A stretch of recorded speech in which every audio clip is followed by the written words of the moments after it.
This is TWiT. Wireless headphones. I get this question all the time. You know, people want to have wireless headphones. Primarily, the questions I get are about wireless headphones to use with TV. So say someone's hard of hearing or someone is trying to sleep next to you and you want to watch TV and you don't want to bother them. Do you even deal with headphones as they relate to television, or are you just strictly on the audio side of things?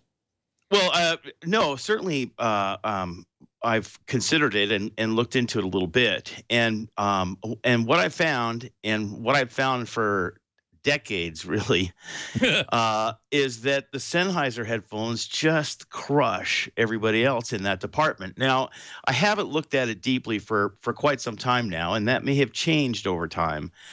But frankly, the Sennheiser cans are just spectacular. There's a number of models. Down on the bottom end, there's an RS-120 and an RS-110, I think. But the RS-120, I think, is a real good one for the price. It's got good features for the price. And then there's an RS-170 and an RS-180. It's been a little while since I looked at them, so I'm not really sure which is which. But one is a closed and one is an open headphone. One has surround processing in it, and the other one doesn't. It's more for music listening. I think the open one is more for music listening. And then, so there's a couple of features that are different on it. So it's worth taking a look at both sets of features to see which exactly would be best for you. One, for example, has a compression, a couple of levels of compression in it so that you can get all the volume at the same level for the older folks that are hard of hearing. But by that, you mean dynamic compression, not data compression. Right, dynamic range compression, so that the volume is sort of always at the same level. And as the volume goes down, the level stays up when you're listening to it. I mean, so in quiet parts, it gets louder. And that way, people who are hard of hearing don't have to keep fiddling with the volume, and it's always staying at a good, solid level, and speech intelligibility is there. They also have an RS, I can't remember the number, a very high-end digital one. I've heard it a couple times at trade shows. It sounds great, but I'm sure kind of overkill for most people. Nonetheless, the bottom line is for TV purposes, I have no hesitation in recommending the whole Sennheiser line. They just do a fabulous job on it.